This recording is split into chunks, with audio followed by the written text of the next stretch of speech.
This Cardinals presentation is proudly brought to you by Budweiser, King of Beers, KPLR TV, and KMOX Radio.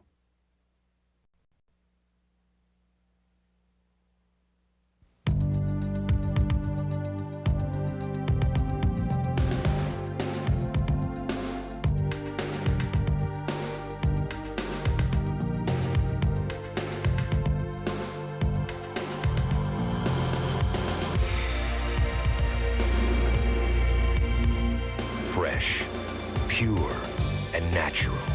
The only beer with the genuine taste of the king of beers, Budweiser.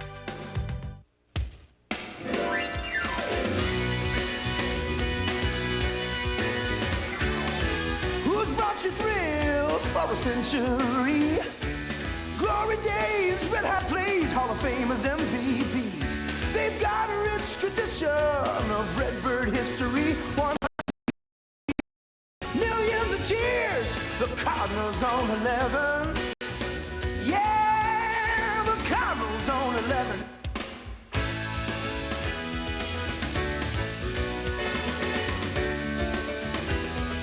Hornsby, Gibson, Brock, and Diss, stand the man right out the wheels. 11 is the place where they turn on the heat. We've got the hits, you got a front row seat. 100 years, millions of cheers, the Cardinals on 11. St. Louis 11. What makes KMOX the voice of St. Louis? As the #1 station in St. Louis for over 20 years, and typically the station with the highest audience share in the country's top 50 markets, KMOX is really 4 stations in one: news, information, sports, and entertainment. KMOX has a strong reputation for quality on-air talent throughout the day and night.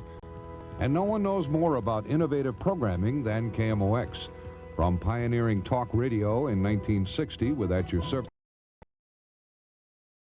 live broadcast exchanges with Moscow Radio, the tradition of leadership and quality continues today.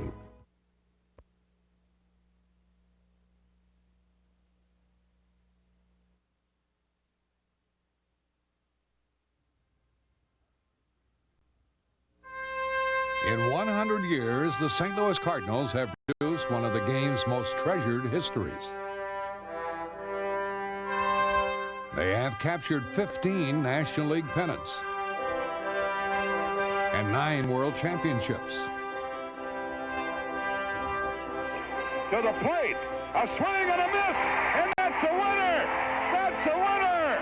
A World Series winner for the Cardinals! One of the most colorful teams of all time. I am possibly the only manager that carried an orchestra. We traveled with more instruments than we did shirts or anything else. They have produced 14 most valuable players and 20 batting champions.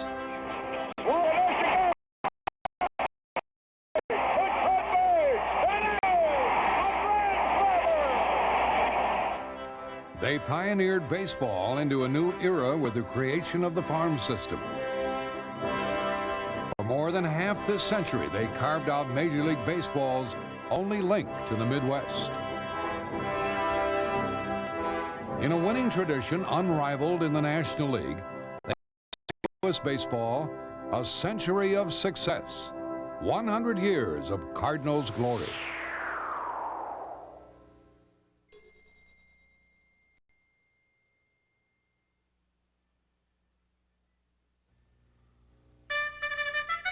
The city of St. Louis was founded in 1764 and became the gateway to the West. Still the pride of America's celebrating 100 years of Cardinals baseball, a legacy of success that dates back to 1892 when the team joined the National League. But at first, under eccentric owner Chris Von der Eye, success eluded the Cardinals. And when they were sold in 1898, new owners Frank Robison and his brother Stanley hoped to erase the last traces of the team's unfortunate past. The Robisons coming in here were so annoyed with the failure of the ball club that they took all that brown uniform stuff off and put red on.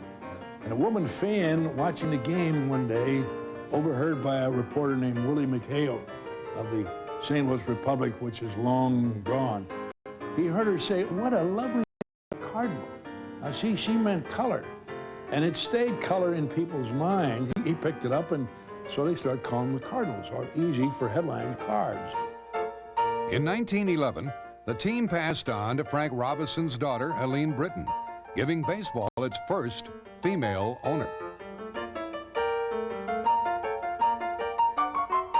But just before World War I, with the Cardinals on shaky financial footing, Britton sold the team to a local group, and in an auspicious move, the new owners hired Branch Rickey to run the team. Rickey's resume as ball player, scholar, and vice president of the American League Browns made him a unanimous choice, and soon an enduring front office partnership formed when Sam Braden became president.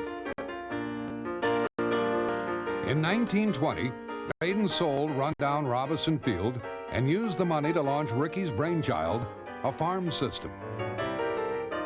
Rickey bought about 18 shares of the Houston Texas League franchise and bought the entire Fort Smith, Arkansas Western Association team, and that was a nucleus. Just as Rickey later came up with the idea, the concept of the black player, the farm system was his virgin territory. Rogers Hornsby, meanwhile, was giving the Cardinals what they would soon produce on their own, a superstar. He won 6 straight batting titles and hit .424 in 1924, the highest average this century. Hornsby was a picture athlete, and he acted like one, never smoking, drinking, or even reading fine print or attending a movie, for fear that it would hurt his batting eye. He receives the Most Valuable Player Award for 1925. A cash prize is presented as part of the award by League President John Heidler and Commissioner Kennesaw Mountain Landis. Not every Cardinal was glad to be Hornsby's teammate. Specs to Porser. I had the bad luck to be on the same team as two of Rogers Hornsby and Frankie Frisch. All Hornsby did was lead the league in hitting year after year. He hit over 400 in 1922, 24, and 25. I'm competing for the second base job with a man who is considered the greatest right-handed hitter of all time. Hornsby was player manager in 1926 when he helped bring about a move that would change the team's destiny. The Cubs asked waiver over Cleveland Alexander, who was alcoholic, epileptic, but one of the greatest pitchers who ever lived. And Hornsby, though he hit Alexander well himself, knew that a few others did. And he told Braden, he said, "Claim him, Mr. Braden." He said, "I want him. I don't care whether he drinks or not." So they got him. What they got was a 39-year-old crusty veteran who would become the third. Cardinals thought Alexander still had greatness in him, but not until October would they realize how much. Alexander is remembered by Butch Yotkeman, clubhouse attendant for more than 5 decades, and the only Cardinal to witness all 9 world championships. I was sitting on a bench and I was whistling that popular song, "It Ain't Gonna Rain No More, No More" at that time. And Alex came around, sort of a little, it wasn't too bad in a gruff manner to quit whistling. Well, I didn't know that you wouldn't whistle on the bench or something like that, or sing, you know. Well, they just don't sing or whistle on the bench. So after he told me that, why, a couple of players just told me, "Hey, Butch, don't pay attention to him." He said, "Your whistling's probably giving him a headache. He probably had a rough night or something." With Alexander, the Cardinals fielded 4 other Hall of Famers. Sonny Jim Bottomley, who led the league with 120 RBIs. Hornsby, who was coming off 2 straight 400-plus seasons, and with a bad back, hit .317. Chick Hafey, who some said was the second-best right-handed hitter of his day behind Hornsby. and knuckleballer Jesse Haynes, who had been purchased 7 years earlier. By system paying off, Haynes would be the last player the Cardinals bought for more than a quarter of a century. The Cardinals went into September fighting for a pennant, but due to a scheduling oddity, had to play the entire month on the road. Undaunted, they held on and with a couple of days to go, won the first pennant in the team's history. And then met the Yankees. Gehrig, no one gave the Cards much of a chance. But after losing the opener, Hornsby's Cardinals came back the next day and came home tied at 1 win apiece.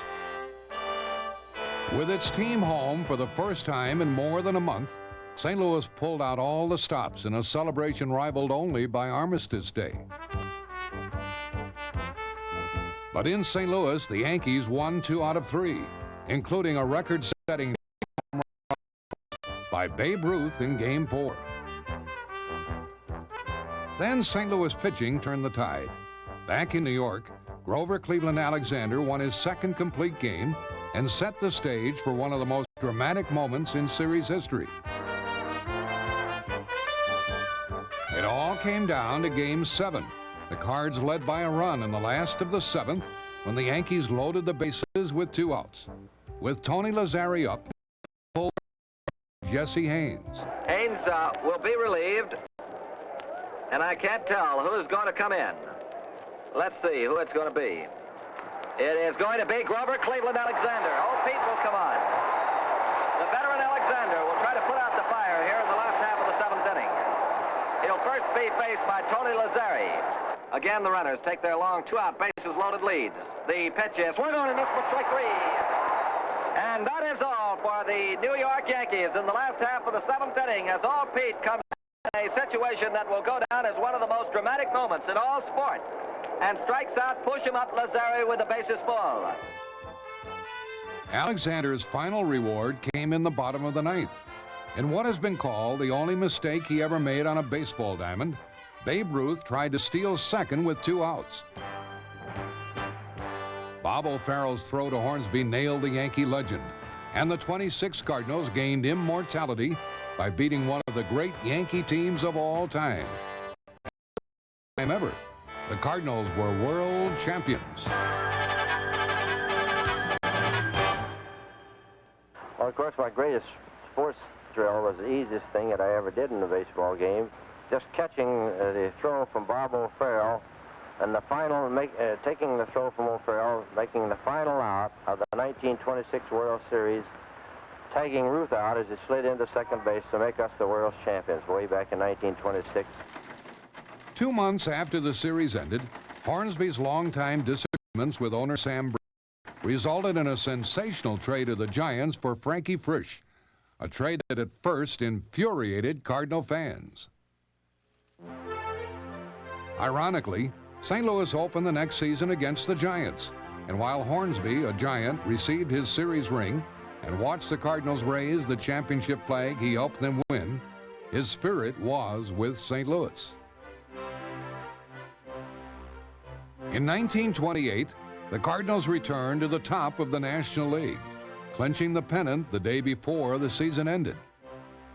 But they lost the World Series 4 straight to the Yankees, have to settle for their second pennant of the decade.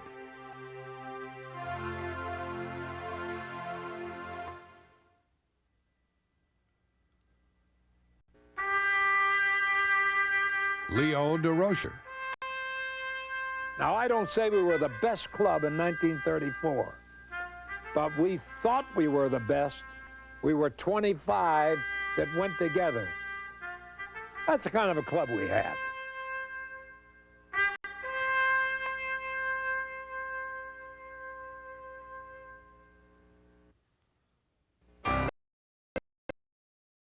Opened the 1930s by winning 2 straight pennants, and both times took on Connie Mack's Philadelphia A's in the World Series. The 1930 Cardinals were worthy contenders, with every regular batting above 300, but they ended up losing to the A's in 6 games. However, in their rematch of 1931, the Cardinals came away the victors and brought the World Championship to St. Louis.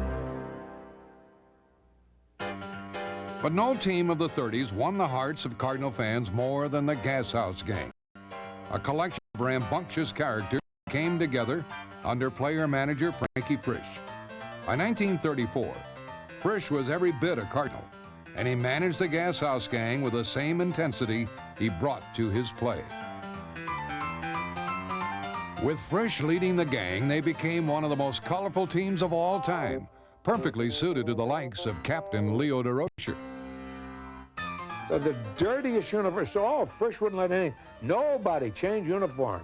We had the dirtiest, filthiest uniforms you've ever looked at.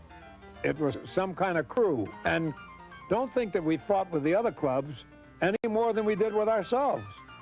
We fought more with ourselves in the clubhouse.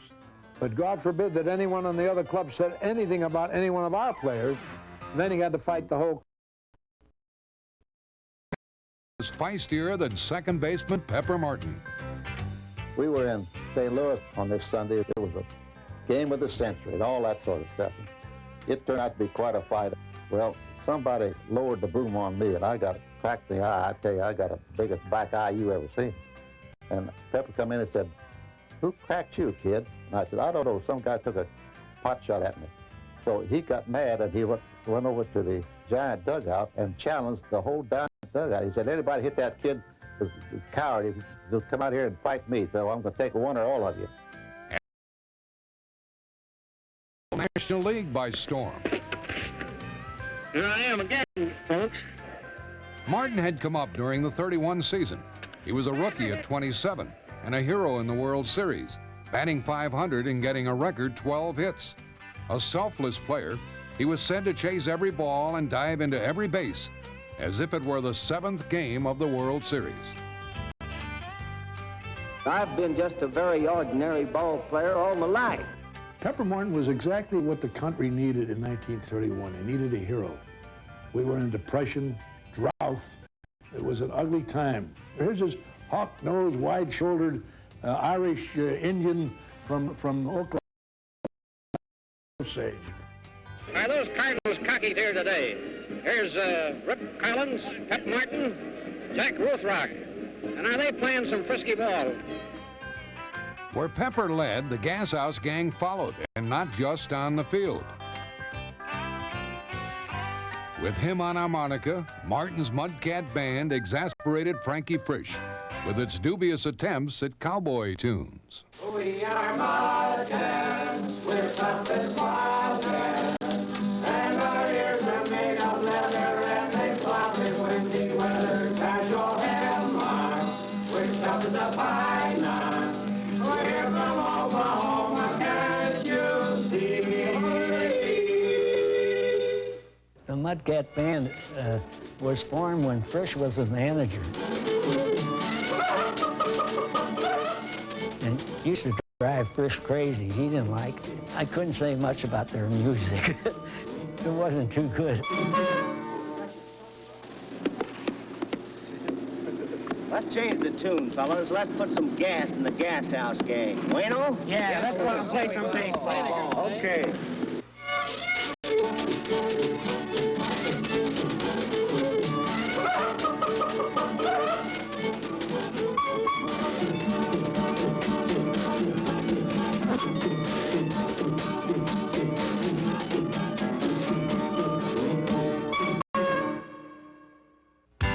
Dizzy Dean was the most celebrated member of the gang.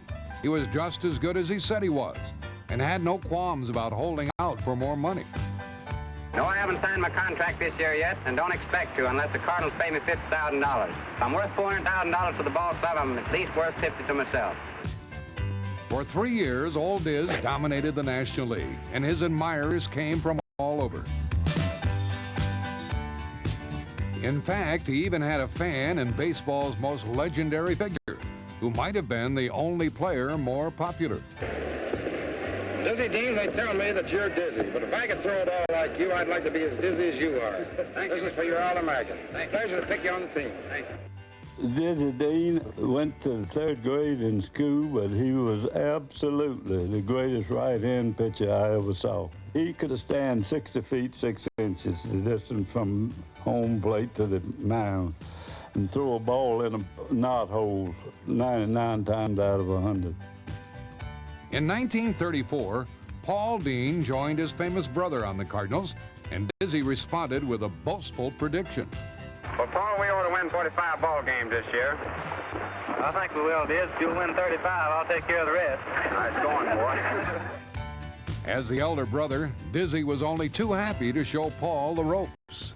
I've been married 4 years, and I want to give you a little advice on married life. Always wear the pants of the family, and don't go in there and sweep floors and wash the dishes like they're going to ask you to. Be the big boss, see, at all times.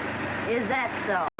You might be the boss on the mound, but I'm the boss at home. Here, go in there and sweep that kitchen. Oh, what am I supposed to do with that? You're supposed to sweep the kitchen with it. That'll ruin my arm. I won't. Amazingly, the Deans exceeded the prediction. Pitching in his first major league season, Paul won 19 games.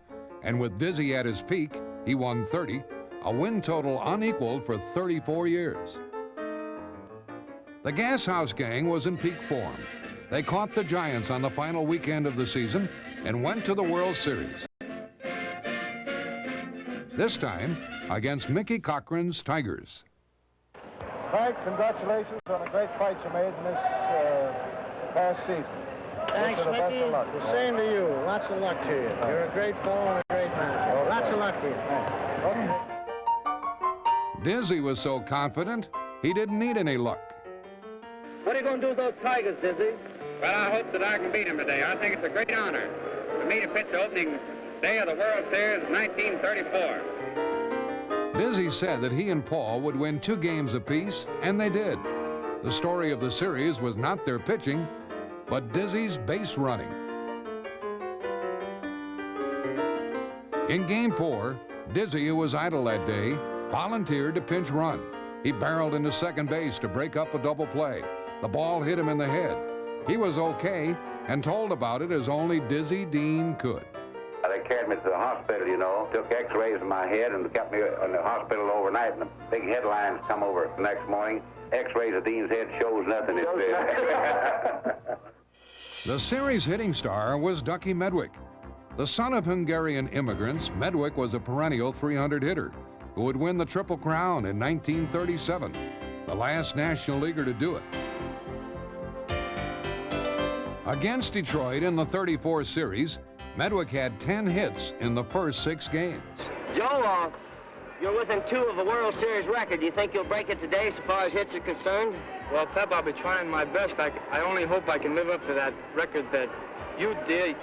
Rather, the series that you had, and I'm sure I will break it. Atta boy. But Medwick got only 1 more hit. In Game 7, with the Cards winning a blowout, he belted a triple and slid hard into third baseman Marv Owen. Tiger fans didn't appreciate Medwick's slide, and when he went out to take his position in left field, he was pelted with bottles, food, and garbage. For his own protection, Medwick was ordered by Commissioner Landis to leave the field. Some of them thought that Joe got a bad deal by getting put out of the game, but Landis told him he was getting put out for his own safety, which made sense. But we often wondered what the judge would have done if the game was 2-1 or 3-2 or very close. Fortunately, we were winning by a big score. Dizzy Dean recovered from his head injury to beat the Tigers easily in Game 7. The final was 11-0, as the Cardinals won their 2nd World Championship of the decade, the one and only for the famed Gas House Gang.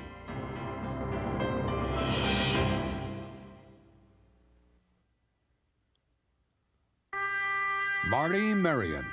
If you lose all the time, you don't seem to have much tradition. But the Cardinals was a team that won a lot, and when you put the birds on, we always used to call them the birds that go across your chest, sitting on the bat. Once you put that uniform on, you feel like you have the winning way.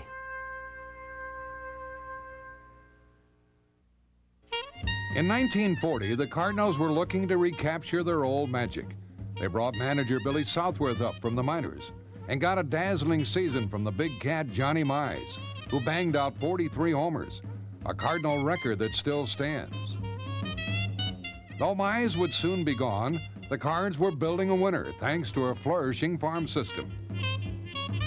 In 1940, Marty Marion was promoted and settled in as the leading shortstop of the era. Team captain Terry Moore and fellow outfielder Enos Slaughter were already established stars. The nucleus was complete when third baseman Whitey Kurowski and a pitcher-turned-outfielder by the name of Stan Musial arrived at the end of the 41 season. I always say Stan Musial hit 1,200 that year because he played at Springfield and he hit about 400. He come to Rochester, he hit over 400, and that year in St. Louis he hit over 400. So that wasn't a bad start for a major league career. During batting practice, Stan hit one ripping shot after another off the wall and right or over the fence. And Hal Schumacher, the great giant pitcher, turned to Carl Hubble, the great giant pitcher, and said, "You see what we're going to be up against next year, all year?" In 1942, Musial, the rookie, hit .315, and St. Louis was headed to the first of 3 straight pennants. To many, it was the best Cardinal team ever assembled. Catcher Walker Cooper had a standout season. So did his brother Mort, whose best act was on the mound, where he won 22 games, had 10 shutouts, and was the league's MVP. But even with all their talent, the 42 Cardinals had to go on a scorching drive in September to overtake the Brooklyn Dodgers for the National League pennant. We had something that a lot of ball clubs don't have. We had the Cardinal spirit. We had togetherness. We loved to play. We loved one another. We did everything together. And we just played together. I mean, we were a close-knitted team. We had pride in everything we did, you know. We just thought that we couldn't get beat. And that's the way I think that's what happened, you know, after we won the pennant and then went into the World Series. The Cardinals kept their momentum going into the series. Though they were young, they were undaunted by their opponents, Joe McCarthy's Yankees, who'd won 6 pennants in 7 years. The series opened in St. Louis, and though the Cardinals were no hit for 7 innings in Game 1, they did manage to come back with a spirited rally. It left them short, but it gave them confidence. We came back in the 9th inning, and we thought, well, if we come back in the 9th inning, we can come back the whole series. St. Louis did come back and win Game 2, and went to New York, refusing to be intimidated. We get on a train, we're going to New York, and all of us are in one of these compartments. We're talking, you know, and we'd made a statement, and a writer happened to hear it. Says, well, we're not going back to St. Louis. We're going to win it. And so this writer, when we got off the train, there was a big headline, the cocky Cardinals says they're not going back to St. Louis. Amazingly, in New York, the Cardinals beat the Yankees twice, in one game achieving the rare feat of shutting them out. And then in the 9th inning of Game 5, they found a hero in Whitey Kurowski. When I picked that bat out of the bat rack, I got 3 swings, and I'm going to take them. And if you recall in the first game, he struck me out 4 times, but I swung. I didn't take no pitches. I kept swinging. And he just got one. Instead of getting it inside a little bit to me, he got it out over the plate a little bit, and I was fortunate enough to hit it. Catch by roughing. Here's the pitch. Kurowski swings and drives one to deep left field. Going. It is gone. In there for a home run for Whitey Kurowski. What I remember about that ball game more so than that was the 9th inning, the bottom of the 9th, when the Yankees had 2 men on base, first and second, and Walker Cooper picked off Joe Gordon off second base. And that kind of broke their backs and helped us win the ball game. Behind rookie Johnny Beasley, the Cardinals beat the Yankees and brought the World Championship to St. Louis. Kurowski was the toast of the series, but as it turned out, the team's euphoria didn't last, for the Cardinals were about to undergo a big change.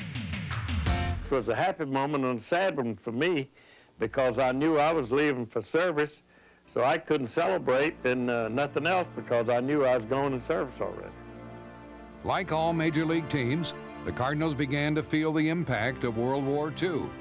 In 1943, in addition to Slaughter, 5 players signed up for the service. Stan Musial, however, was still playing, and in '43 had his first great season. He hit .357 and won the MVP as the Cardinals won their second straight pennant. But in a series rematch against the Yankees, they lost. The next year, in 1944, the Cardinal roster was decimated even further, but they chalked up 100 wins for the 3rd straight year and ran away with the pennant. Marion played brilliantly at short and became the 3rd straight Cardinal player to capture the MVP award. For the first and only time in baseball history, the World Series never left St. Louis, as the Cardinals played the Browns at their shared home, Sportsman's Park. The Browns won their pennant on the last day of the season, the only one in the club's 52 years. And sentiment in St. Louis seemed to favor the underdogs. Well, I think they were all pulling for the Browns. I really do. And surprisingly, the Browns had a doggone good ball club. Matter of fact, they almost beat us. The Browns won 2 of the first 3 games, but after that, the Cardinals got great pitching from Harry Burkeen and Mort Cooper. They knocked off the Browns in 6 games, and for the 5th time in their history, and the 2nd time in 3 years, they were world champions.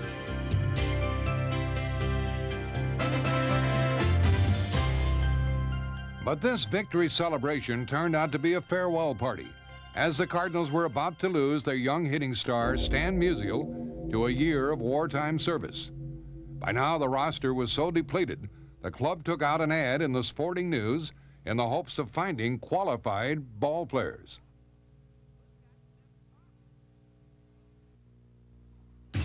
In 1946, prosperity returned when Cardinal stars came back from the war.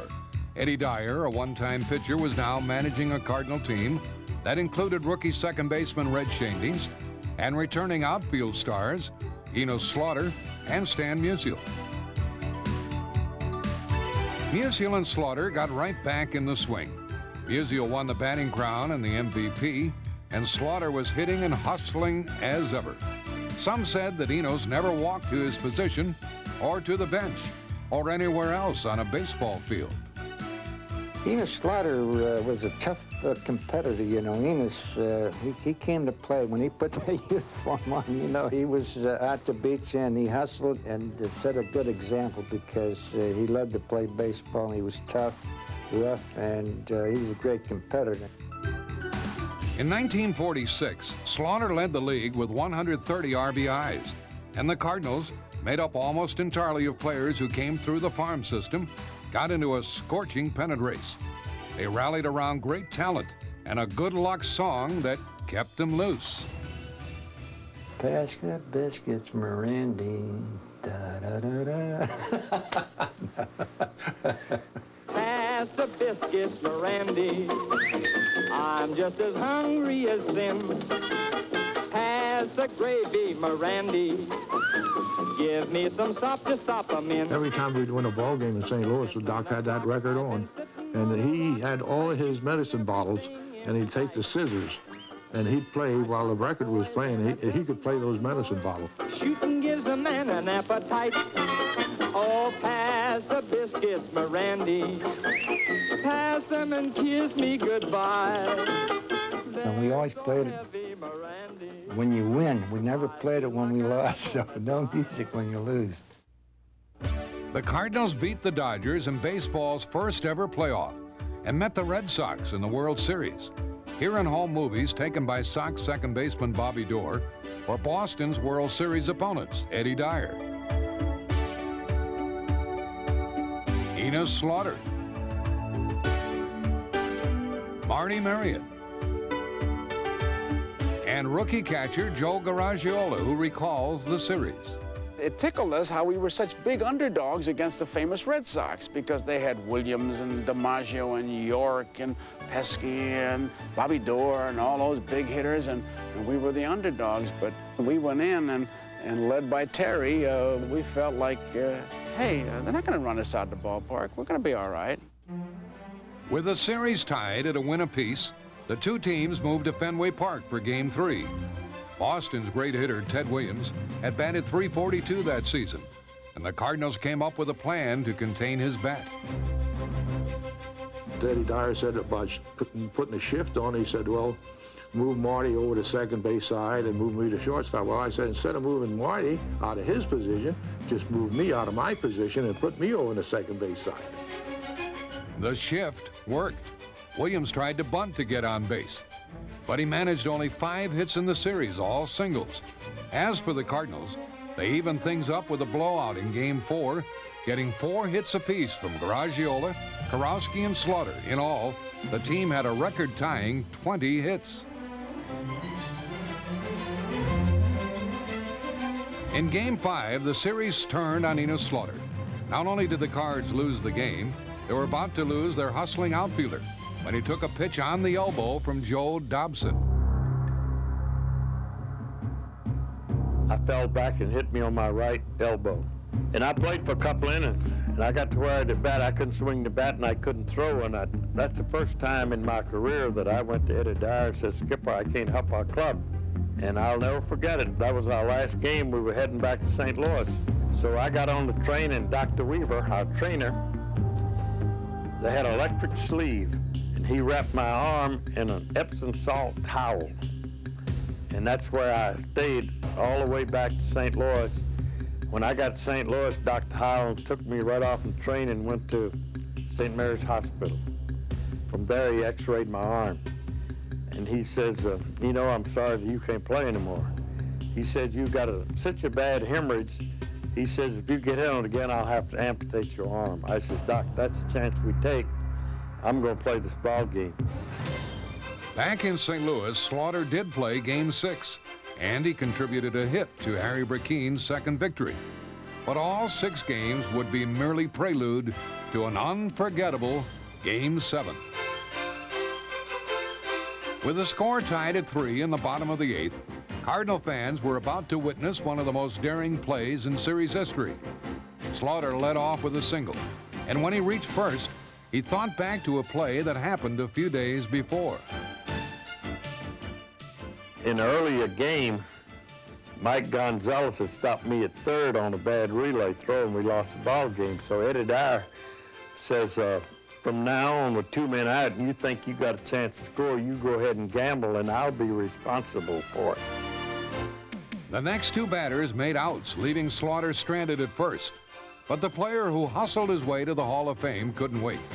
With Harry Walker up, Slaughter took off for second. Walker hit one into left center. The throw from the Boston shortstop, Johnny Pesky, was too late. And Slaughter raced all the way home with a go-ahead run. When I hit second base, I says I can score. And I never looked up. All I was thinking about when I rounded third was Roy Partee, the catcher, trying to block home plate. I saw him pull up in front of the plate, and I hit the dirt. Slaughter's mad dash promptly took its place in World Series legend. And the Cardinals, backed by Harry Brackeen's 3 victories, had their 3rd World Championship in 5 years. The team was in full and glorious bloom.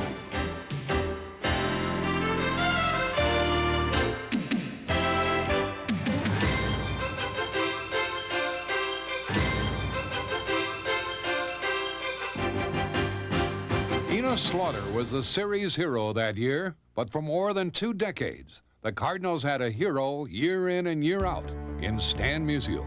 When you're doing something that you love to do, and being successful at it, it made it a lot easier. You know, when I knew I was going to hit 300 every year, that made it a lot easier. Stan Musial came from Donora, Pennsylvania, but he belonged to St. Louis. In time, he would pile up dozens of National League records, and in 17 seasons, Musial would bat higher than 300. He won 7 batting titles and 3 MVPs. Frustrated Dodger pitcher Preacher Rowe claimed he knew how to get Musial out. I'd throw him 4 wide ones, and then I'd try to pick him off first base. Even in the All-Star game, pitchers moaned, "Here comes the man again."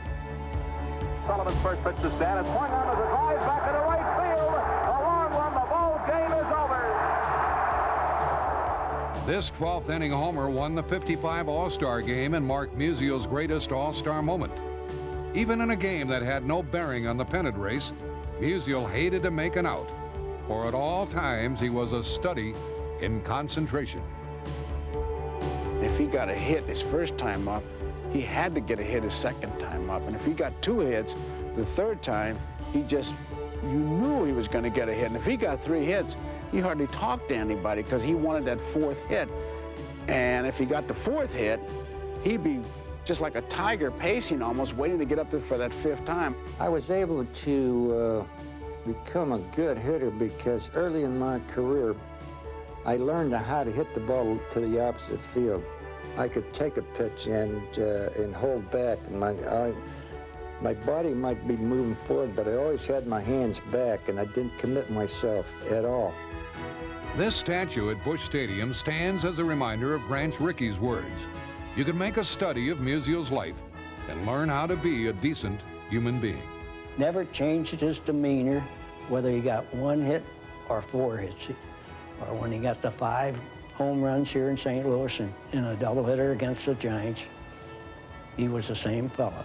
He'd come in the clubhouse during doubleheaders, drink a glass of milk, and then maybe a bowl of soup. He's made a point of trying to get back to baseball something. You can pick up the phone and say, "Stan, I have a crippled kid here. You're his idol." He'd give anything to see you. Stan would pay his own expenses, fly in with a flock of pictures and mementos and so forth.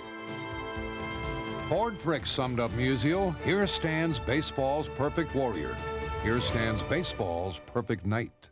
As far as I was concerned, I was most happiest when I put on the uniform and played baseball. Musial's longtime roommate, Red Schoendienst, gave the Cardinals another Hall of Famer, an outstanding switch hitter. Schoendienst won the 1950 All-Star game with a 14th inning home run. 3 years later, he was the star in a less than stellar team, batting a career-high .342, the first Cardinal in 12 years to out-hit Musial.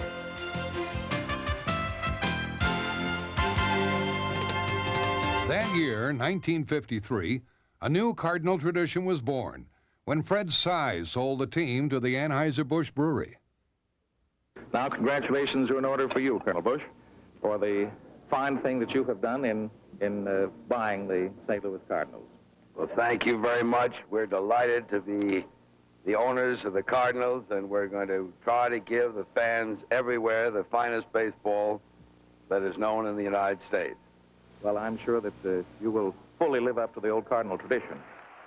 Busch also bought Sportsman's Park from the Cardinals' landlord, Bill Veeck, whose Browns left for Baltimore, and after a $2 million renovation, renamed it Busch Stadium. By then, St. Louis Cardinals baseball was an institution spread across the Midwest. Its games were heard from town to town and from state to state over the airways of KMOX radio.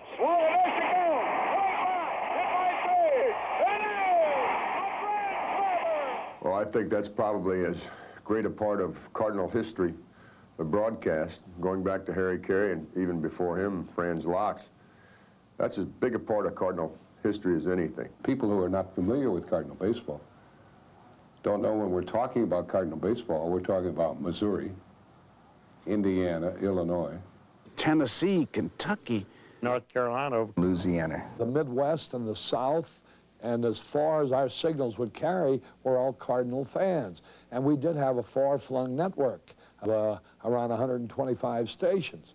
So I know a lot of people probably were raised on Harry Carey's style of baseball broadcasting. I remember a corkball game that Louis Trumper and I used to play all the time, and it wasn't who won the game, but it was who imitated Harry Carey the best. And they were the winners in the game, and I'll never forget those days. The pitch. In bringing baseball into every town from Raleigh to Dallas, KMOX has forged a bond with the Midwest that has made the Cardinals the real America's team. The Cardinals' other institution, Stan Musial, marked his 1958 season with a milestone hit in Wrigley Field. Here's the pitch. Line drive, there it is! Into left field! Hit number 3,000! A run is scored! Musial ran first! On his way to second with a double! Holy cow! Dan, I wonder, do you have any other goals set for yourself? Well, of course, this was a big one. Of course, I just want to keep playing now, and I don't have too many other goals. Although I would like to finish my National League career as one player who had more hits than anybody else in the National League, so it's going to take another couple of years. Musial reached his goal and was the all-time National League hit leader when he brought his long, brilliant career to an end on the last day of the 1963 season. Naturally, I hate to say goodbye. So until we meet again, I want to thank you very much. Musial marked his farewell with one last hit, number 3,630. A hot shot on the ground into right field, a base hit. Here's throw around third. Here's a no throw. The Cardinals lead 1-0. Listen to the crowd. Now listen, Gary Kolb is going to replace Musial. There he goes. After 22 seasons, all with the Cardinals, Stan Musial was through.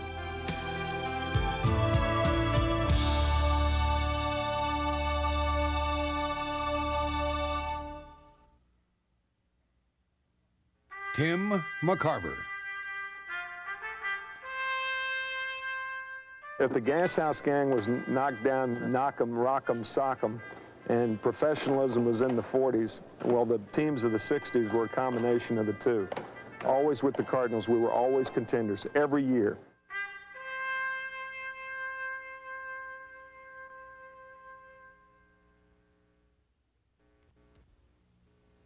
With Johnny Keane at the helm in the early 60s, the Cardinals headed into a decade of prosperity.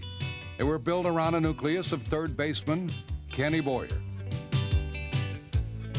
center fielder Curt Flood, first baseman Bill White, catcher Tim McCarver, and the greatest Cardinal pitcher of all time, Bob Gibson. Everything started to come together in 1964. That June, they traded pitcher Ernie Broglio to the Cubs for a little-known outfielder by the name of Lou Brock. It was the deal of the century, though at the time, St. Louis didn't know what to expect.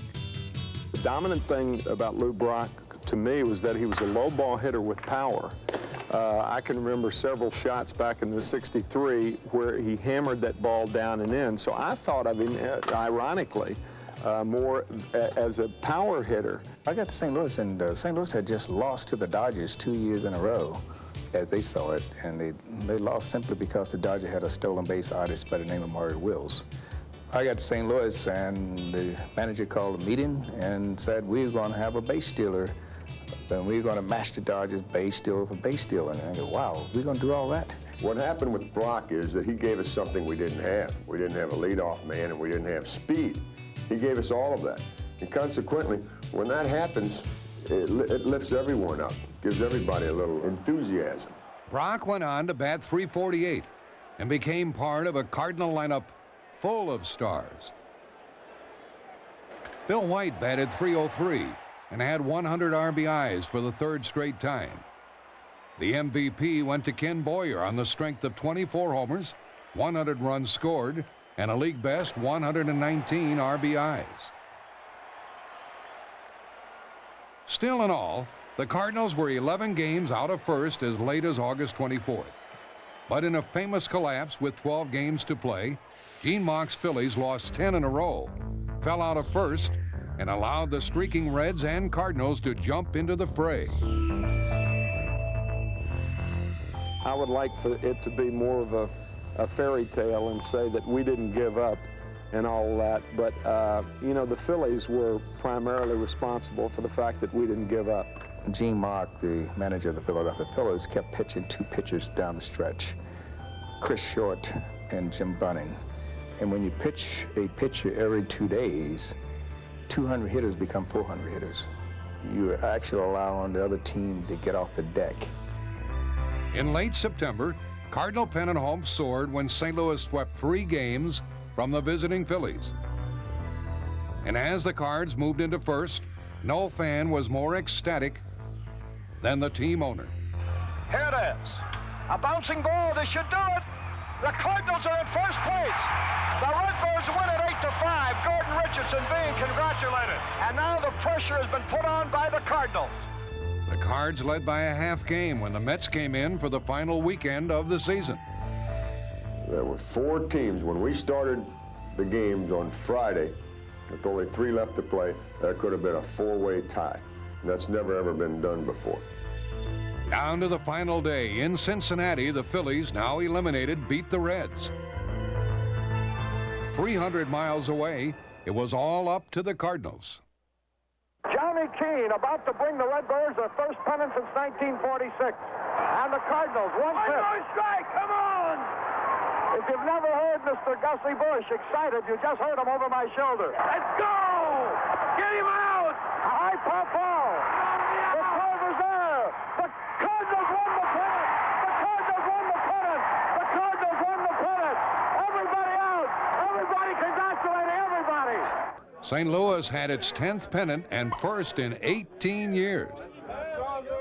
We took advantage of everything with 3 clubs being in first place within the last 10 days. You know what kind of a race it has been, and it's been a hectic thing, but it's all worth it. The Cardinals went into the World Series facing Mickey Mantle's Yankees, who'd won 14 pennants in 16 years. By Game 4, the Cards trailed 2-1 when they found a hero in Ken Boyer. With 1 hit in the first 3 games, Boyer came up in the 5th inning and with 1 swing, wiped out a 3-0 Yankee lead. There's a drive way back. It might be. It could be. It is a home run. Kenny Boyer, long-time new in this World Series, just became the 9th player to hit a grand slammer. Boyer's blast evened the series and helped swing the momentum the Cardinals' way. The next day in New York, Bob Gibson and Tim McCarver turned in their heroics. Gibson struck out 13 and held the Yankees to 2 runs in 10 innings. And in the 10th, McCarver delivered the winning blow, a 3-run homer. A Yankee win the next day brought the series to a final Game 7. Mel Stottlemyre faced Bob Gibson, both pitchers going on 2 days' rest.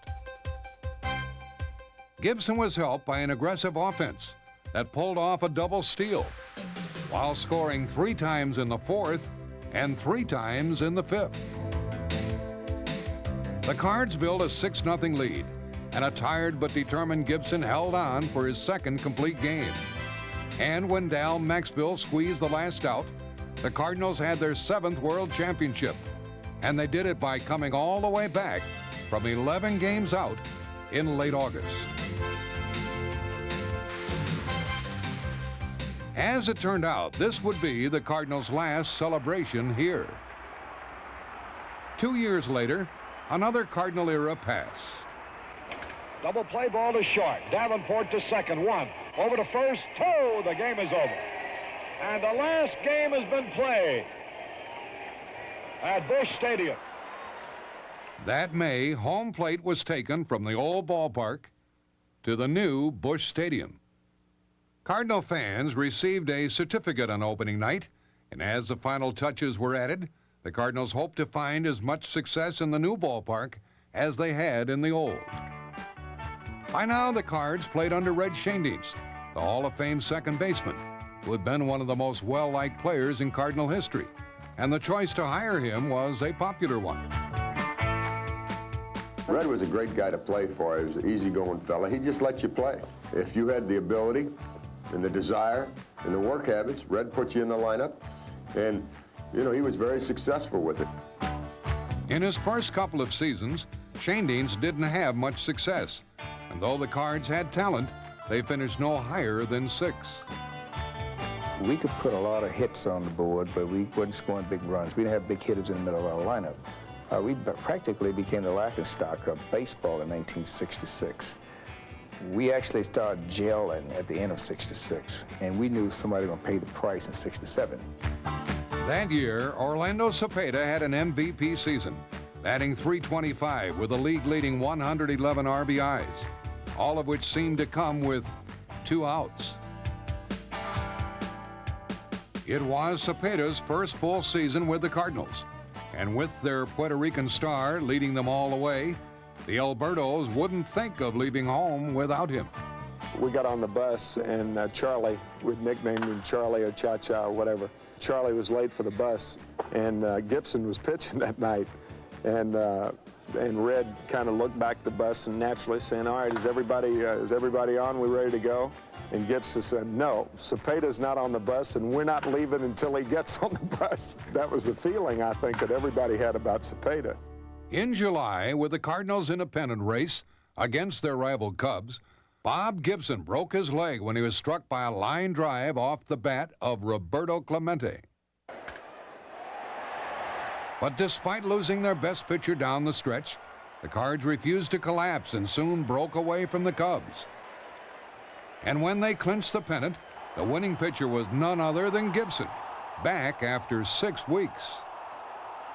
We had a team. They played as a team, and they were a bunch of nice guys, good guys on it. They played hard, they were rough, and they were tough. We had a great ball club, there's no question about it. And they knew how to play, and I'd let them play. In the World Series, the Cardinals took on the Boston Red Sox, who had miraculously won the pennant. Lou Brock was a one-man wrecking crew. In what turned out to be a hotly contested 7-game series, Brock batted .414 and set a record with 7 stolen bases.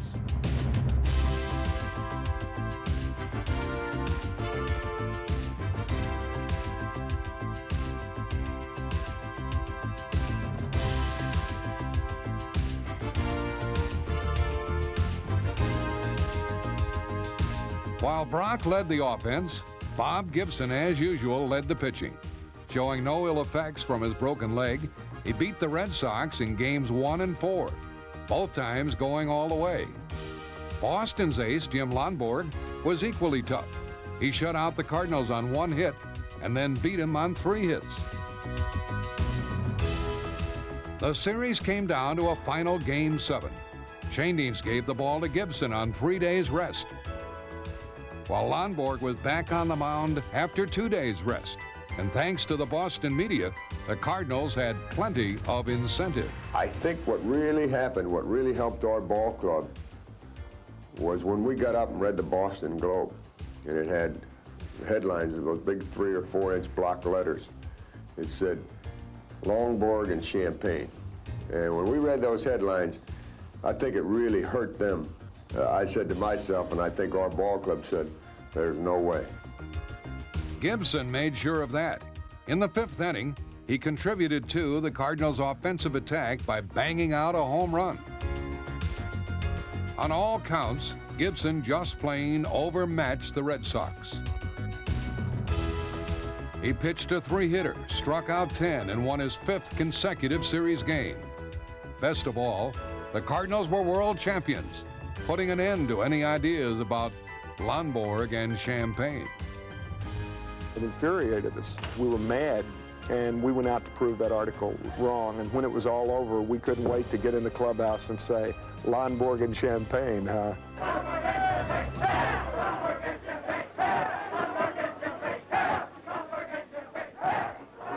The city of St. Louis turned out to welcome home the world champions and salute their star pitcher, who won 3 games in the series. Congratulations and welcome back to St. Louis. Thank you. It's good to be back. You pretty tired? Yes, I'm pretty tired, among other things. What other things? Other things, kind of under the weather. You're feeling happy, though, even though you're not feeling so well? Right. There's no greater feeling than the feeling that I had today. The next year, 1968, Bob Gibson took the Cardinals to their third pennant of the decade. In a season in which he was never batted out of a game by the opposition, Gibson won the MVP and the Cy Young Award, producing one of the greatest performances in baseball history. The thing I remember most about the '68 season is I didn't do anything wrong too often, and that's unusual. When you go out there with the confidence that you can do anything you want to do, and I did. Anytime I went out on the hill, it was Sandy Koufax, it was Juan Marshall, it was Ferguson Jenkins, just about the best pitcher on the other staff. I never did look at it as though I was pitching against Sandy Koufax because I couldn't figure he'd hit me anyway. I was more concerned about the hitters than I was the guy that I was pitching against. And back in those days, that's the way it was. You pitched 9 innings, and what really made you angry if you had a reputation of being a guy that couldn't finish a ball game. Bob Gibson was the toughest athlete I have ever seen. The night before he pitched, you'd call his hotel room, he was there, in the room. Next day at the ballpark, don't talk to him, even if you're a member of his team. We had a comfortable lead. It was like 6 or 7 to nothing in the 7th inning, and the leadoff batter had opened the inning with a triple. And naturally, a catcher's responsibility to go out to the pitcher, tell him what to do. And I went out and I said, Bob, ball to you, first base. He said, nope, I'm coming to you. Just be ready. I said, but he said, don't worry about it. He said, that guy's not going to score. Well, I don't know that it's unreachable. If it is unreachable, the only reason is because you won't find anybody pitching 300 innings anymore. I think there are plenty of guys that are capable of having that type of earned run average, but I don't know if it's over a span of 300 innings. When I look back on '68, it seems as though I'm looking back at somebody else's career, not my own, because it was something that only happens once in a lifetime. The season culminated in one of the most anticipated pitching matchups in series history. Cardinal fans lined up to see Detroit's 31-game winner, Denny McLain, face Gibson in the series opener at Busch Stadium. In footage not seen since the day it was broadcast on October 2nd, 1968, Gibson not only outpitched McLain in Game 1, he made World Series history. 2 strikes and a ball. The pitch to K-Line. Got him! Listen to the crowd. He has just tied a World Series record. Here's Norm Cash now.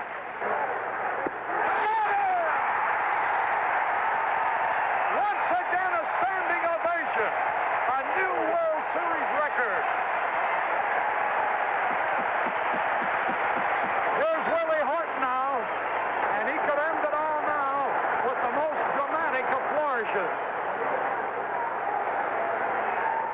He got it! Struck him out!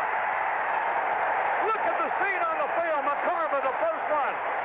Now his infielders all over him. A new world's record of 17 strikeouts in one game. Bob, you struck out 17, setting a new World Series record. It's fantastic. The fans just stood and cheered you. That must be your most thrilling moment in sports. You've had many. Well, I guess so. I didn't know what they were cheering about, and Tim came out in front of the plate, and I just turned around and looked at the scoreboard. I had no idea. Going into the World Series, the report on me, Bob Gibson, fastball pitcher, 95, 96, and what they didn't write was that my best pitch was my slider. And the reason I struck out so many guys is because they were looking for the fastball and I was throwing sliders. But it was not a big deal. Winning the game and winning the World Series, that was important. But after the Cardinals took a 3-1 lead, they found out they were not invincible. Though they dominated the National League all season, they ran into unexpected problems against the Tigers. They gallantly took Detroit to 7 games, but could not overcome Mickey Lolich. The Cardinals would not be back to the World Series for 14 years. Batting third and playing third base from the St. Louis Cardinals, Joe Torre. In the Cardinals' long list of great achievements, Joe Torre's 1971 season stands high among them. That year, he drove in 137 runs and batted .363. I remember so many things about 1971, like June. I remember sitting next to a sports writer, Jack Herman, on a plane. I said, I'm going to lead the league in hitting. And I said, the only thing that can hurt me at this point in time is if I get injured. And I was sort of kidding about holding on, getting in and out of the shower because I didn't want to slip on a bar of soap. Despite Torre's MVP season, the Cardinals could do no better than second place.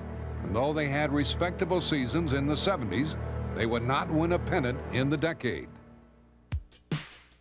Still, there were standout players, like catcher Ted Simmons, who batted .300 or better 6 times with the Cardinals and hit 20 or more homers 5 times. Al Roboski brought the bullpen a new look and a new demeanor. As the Mad Hungarian, he was utterly intimidating, and not just for his fastball. Gary Templeton gave St. Louis a great hitting shortstop, whose best season came in 1979, when he became the first switch hitter to get 100 hits from each side of the plate.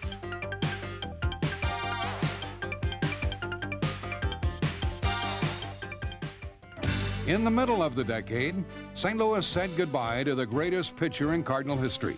Bob Gibson was leaving with 251 wins, 56 shutouts, a no-hitter, and 3,117 strikeouts, the milestone number 3,000 coming 1 year earlier. But the numbers told only one part of Gibson's story. Your examples of good sportsmanship and fair play will always be an inspiration to us. Good luck to you from all of us. While one Cardinal great was leaving, another was in his heyday. Lou Brock was in the midst of a career that would make him the most prolific National League base stealer of all time. 12 years in a row, Brock stole 50 or more bases. And in 1974, at age 35, he shattered Maury Will's all-time single-season record of 104 steals. He is going. The pitch is a strike. The throw, he is there. He did it. 105 for Lou Brock. Most important thing was to avoid long slumps and try to stay sharp.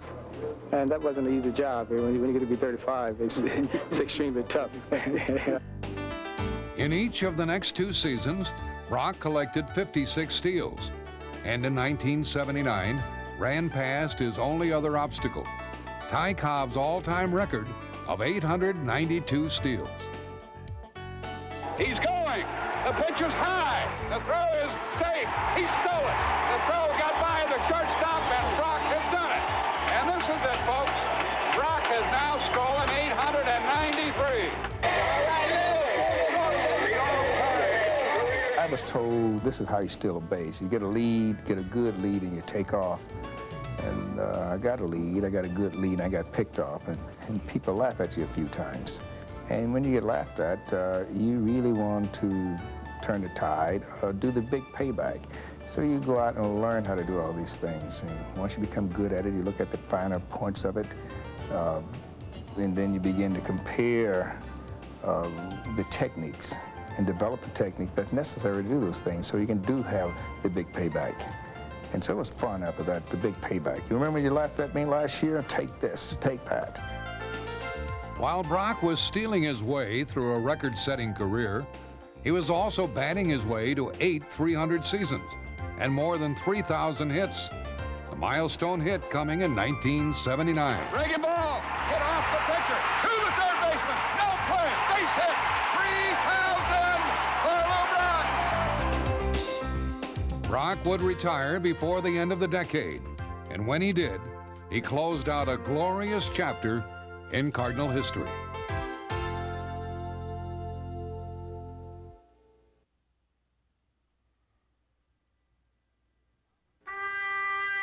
Tommy Herr.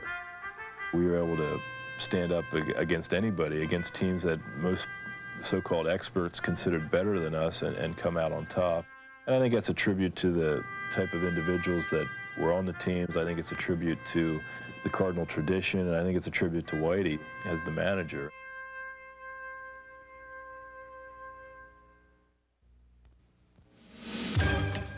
In 1980, Whitey Herzog took charge of the Cardinals and began to shape one of the most exciting teams of the decade. I was given an opportunity in St. Louis that no one's had since Connie Mack. I mean, I only had to answer to Gussie Busch. I didn't have to have a meeting with anybody. I could go to bed and have a meeting. I was a manager and general manager, and I could sleep on it and go down the next morning and make a deal. I didn't have to ask anybody. The only thing that Gussie Busch wanted me to do was tell him before it got in the newspapers. So I think that was the reason that I was able to put the ball club together as I liked it, and to get the people I want. And if a ball player didn't do it the way I wanted to do it, I'd just trade him. Herzog's biggest trade came after the '81 season, when he swapped Gary Templeton for Ozzie Smith, who would lead a completely revamped Cardinal team that played baseball Whitey's way, with speed and defense.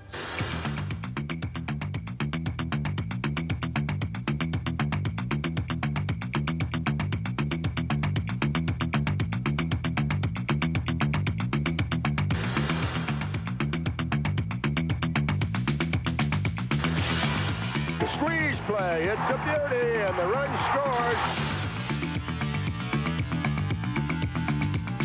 Ronnie, he's around second. He's around third. They're going to try to score it. He is safe. It's an inside the park home run. Diving play by Ozzie. Long throw, you wouldn't believe it. Whitey had a way of getting the most out of what he had. You know, we didn't have the most talent in the world, but we had heart, and we had guys that wanted to play, and we were aggressive, but we created. Instead of giving, we took. You know, you take, you go after it. And we won a lot of games by being aggressive. Lavelle at the belt. Checks. Brummer stealing off. He is safe, and the Cardinals win.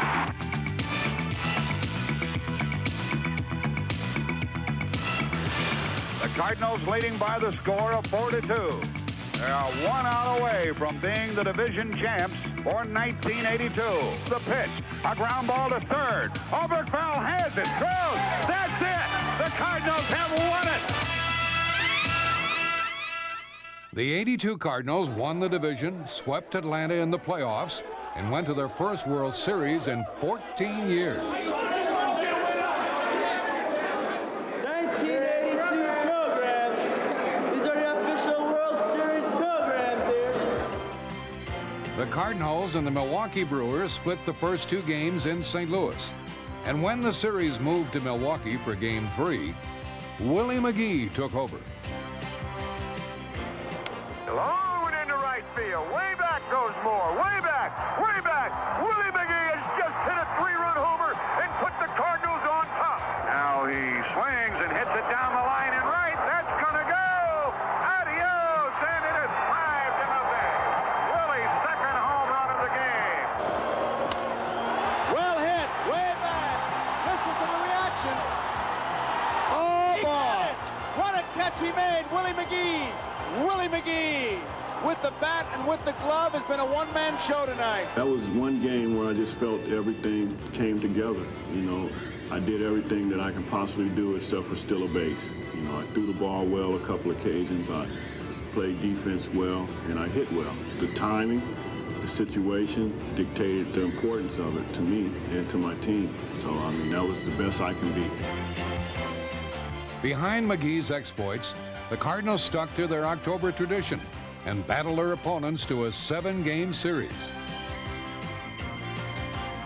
In the finale, St. Louis was trailing 3-1 in the 6th when the red-hot Keith Hernandez came up with the bases loaded.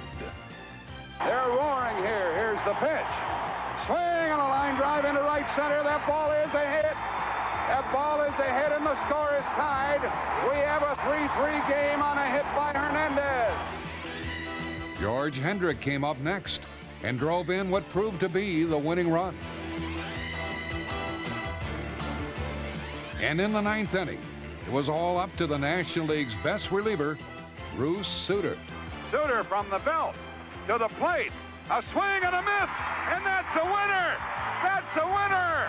A World Series winner for the Cardinals! It was fun. I'll tell you, it was the most fun I've had playing baseball in my whole career. No question about it. It's a great feeling. Gussie, to you, Whitey, to you, Darryl, to you and all your teammates, Joe, to you as general manager, the trophy that says you're champions of the world, and you deserve it. Thank you, boy. Thank you very much, my friend. That's marvelous. Cardinal fans couldn't agree more as they poured onto the streets of St. Louis to celebrate their team's 9th World Championship. But with no pennants in the next couple of years, it was individual achievements that were celebrated. Bob Frisch had his in 1983. He's set into the windup. Here's the 1-1. Swinging a ground ball. The third baseman Overfield has it. The throw. Frisch has pitched a no-hitter. It's the first time in the history of Cardinal baseball that a pitcher has 2 no-hitters. And listen to this crowd. By 1985, the Cardinals were back in championship form. They defied the preseason forecasters and ran roughshod over the National League, stealing a club record 314 bases. Vince Coleman set a rookie record with 110 steals. Willie McGee won the MVP and chalked up the highest average ever for a National League switch hitter, 353. And having the year of his life, Tommy Herr drove in 110 runs. Our thing was just to create havoc, basically, with good overall team speed and making things happen, because we didn't have those big power guys, so you had to kind of create things, and we were able to do that once we were able to get on the bases. St. Louis held a 3-game lead over the Mets when the two teams squared off with less than a week to play. The Cardinals lost the first 2 and then regained their momentum in the finale, all but knocking the Mets out of the race. And a swing and a fly ball to short right field. And Slike is there, and that's a winner! A winner! The Cardinals are 2 games out in front with 3 to play. 2 days later, John Tudor capped off his stunning turnaround with win number 21. Swing and a line drive into right. May fall. Van Slyke, that's a winner! And the Cardinals have won 101. And they've won the Eastern Division and head into the playoff against the Los Angeles Dodgers. It was now a best-of-7 series, and the Dodgers took a 2-1 lead. To make matters worse, just before Game 4, the automatic tarp machine rolled over Vince Coleman's leg, sidelining him for the rest of the postseason. The Cardinals evened things up in Game 4, and in the next game got a small miracle from the Wizard.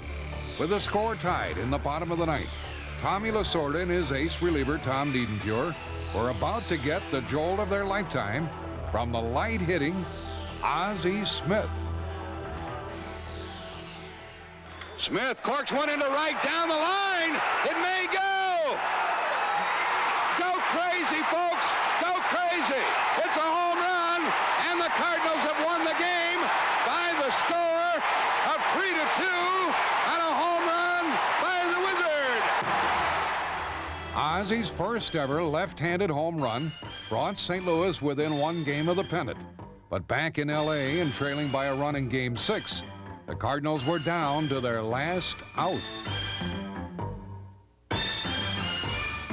That's when Jack Clark stepped to the plate with 2 on, and Niedenfuhr again on the mound. Swinging a long one into left field. Adios, goodbye, and maybe that's a winner. A 3-run homer by Clark, and the Cardinals lead by the score of 7-5, and they may go to the World Series on that one, folks. The Jack Clark home run, I think, was just a tremendous home run to put us into the World Series, and to see the excitement that brought to the city of St. Louis. I think that moment will go down as a historic one in Cardinal history, because so many people reacted in the same way when he hit that home run. It was just an incredible feat. And so the Cardinals won their 14th pennant and headed to their 2nd World Series in 4 years. The series was an all-Missouri affair between St. Louis and Kansas City. Behind great pitching by John Tudor, the Cardinals took a commanding 3-1 lead. But after losing Game 5, the series moved to Kansas City for a controversial Game 6. St. Louis broke up a scoreless tie in the 8th and was still up 1-0 in the last of the 9th when Todd Worrell's pitch to Jorge Orta marked the beginning of the end. Orta was ruled safe on the play, even though television replays showed he was out. After that, the Cardinals unraveled, and the World Championship went to the Royals.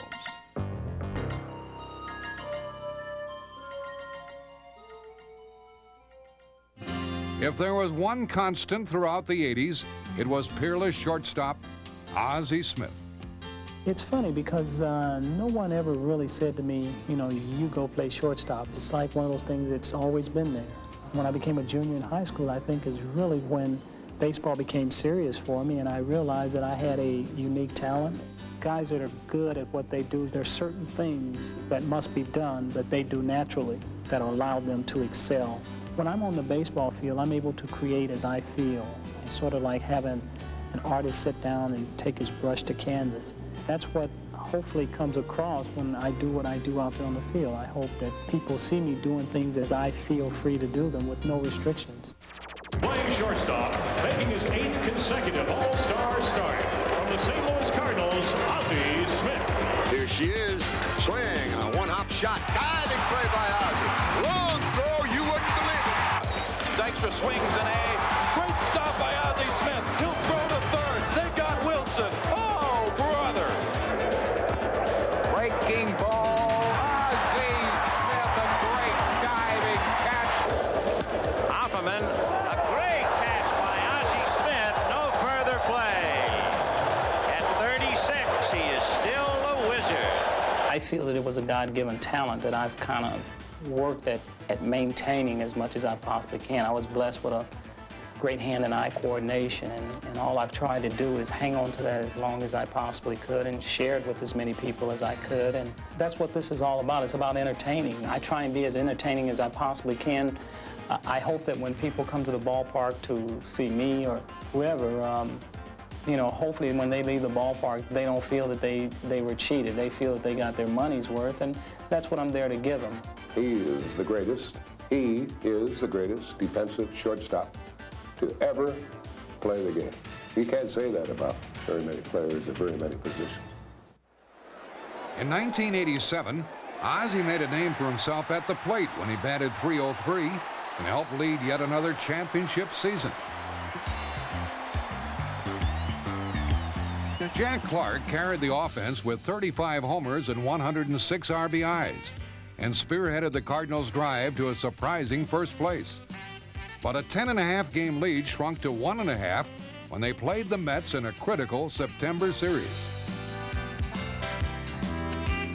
The lead was about to shrink even more, but in the 9th inning of Game 1, St. Louis rallied. With 1 on and 2 outs and the Cardinals down by 2, Harry Pendleton cut loose. Pendleton hits the long one into center field. Get out of here. Wilson going back. It is out of here, and it's tied up at 4-4. Terry Pendleton. Pendleton's home run was the turning point as the Cardinals hung on to first place. And then at home, in front of their club record-setting fans, clinched the division title. An exciting moment at Busch Stadium, the pitch. Swing, a half swing. The ball back to Cox. Out at first, that's the winner. The Cardinals have won the Eastern Division crown again. We knew that we were a quality team. We wanted to bounce back from '86. A lot of things went sour in '86, and we had to listen to all the Met stuff about how they were going to be a dynasty and win year in and year out. So I think '87 we came in on a mission again and wanted to get back what we thought we deserved, and what really pulled us through in '87 was a very strong bench. The bench was a big factor for us that year, and I think really put us over the top. In the playoffs, the Cardinals took the Giants to 7 games, and it was the bench that proved heroic when Jose Oquendo did what the Giants never expected. A drive into deep left field. Back comes Leonard. Gone. A madhouse at Busch. 4-0 St. Louis. The lead grew to 6-0, which was plenty more than starter Danny Cox needed to wrap up the Cardinals' 15th pennant. High fly ball to shallow left. Vince Coleman, Minnesota bound. And World Series bound for the third time in the decade.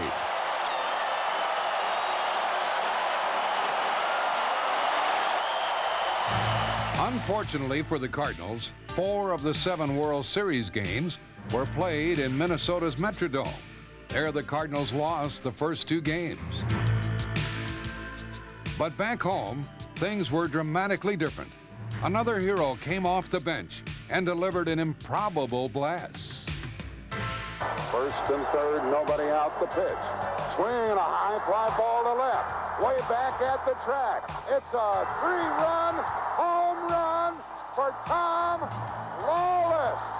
That is hard to imagine. He had 4 hits all year. Lawless homers sparked a 3-game sweep at home. But back in Minnesota for Game 7, the Cardinals couldn't overcome the Metrodome or the Twins. To be involved in 3 World Series in a 6-year span was, something not too many people or teams get to do. So we should feel very fortunate in that. As it turned out, this would be the last World Series for August A. Busch Jr., whose death in 1989 at the age of 90 marked the end of a Cardinal era and the loss of a phenomenally successful businessman and an irrepressible showman.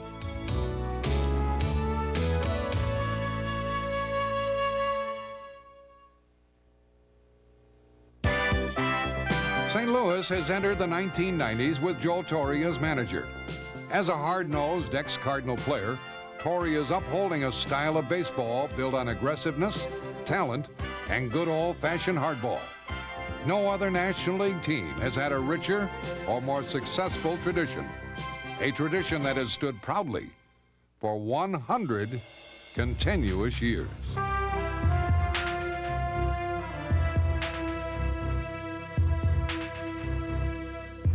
You felt as a Cardinal that there was a Cardinal way of playing. It was almost like, hey, until the last out is made, you got a chance. And the fact is that when you said St. Louis Cardinal, people knew that when you played, you played. You put on a Cardinal uniform, you feel different. You feel like you want to fall in the dirt and roll over just to get your uniform dirty. The team, the field, the park, the city, the fans. I remember George Hendricks telling me that enjoy it while you're here because it won't get any better. Well, I think what really the Cardinals have stood for years and years is this good, clean, wholesome entertainment. You know, the American dream. The Red Shandings, the kid from Germantown, Illinois, or the Mike Shannon, who was born in South St. Louis, can make it to the big leagues and play for the Cardinals.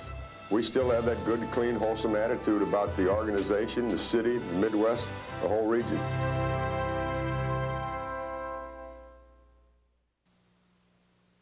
The Cardinals had a announcer by the name of Dizzy Dean. This is a great Cardinal, one of the great Cardinal pitchers of all time. And every day, Dizzy Dean would sing the Wabash Cannonball. So I kind of learned that song, the Wabash Cannonball. So Dizzy would sing this song, the Wabash Cannonball.